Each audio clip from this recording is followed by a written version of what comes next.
આપનો વિશ્વાસ અમારી સૌથી મોટી જવાબદારી. વિશ્વાસથી જમાવટ ન્યૂઝ ચેનલ સાથે જોડાયેલા રહો. કાલુપુર પોલીસ સ્ટેશનના લૂંટના ગુનામાં નાસ્તા ફરતા આરોપીને અમદાવાદ શહેર ક્રાઇમ બ્રાન્ચે ઝડપી પાડ્યો છે.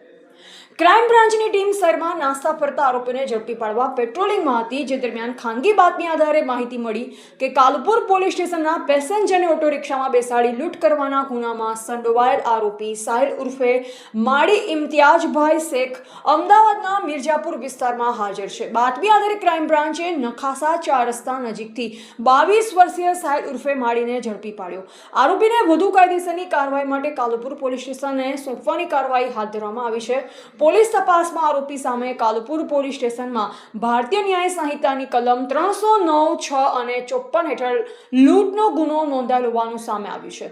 આરોપીનો અગાઉનો ગુનાહિત ઇતિહાસ પણ હોવાનું પોલીસ તપાસમાં બહાર આવ્યું છે. આરોપી વિરુદ્ધ એલિસ બ્રિજ, ગોમતીપુર, કાગડા પીઠ, દાણી લીમડા અને વેજલપુર સહિત પોલીસ સ્ટેશનોમાં મારામારી, ધમકી, જુગાર, જીપી એક્ટ તથા અન્ય ગુનાઓ નોંધાયેલ હોવાનું સામે આવ્યું છે. ક્રાઇમ બ્રાન્ચે આરોપીને ઝડપી લઈ લૂંટના ગુનાનો વધુ તપાસ માટે કાલુપુર પોલીસે સોંપવાની કાર્યવાહી હાથ ધરી છે. રિપોર્ટર પ્રવીણ પરમાર, અમદાવાદ.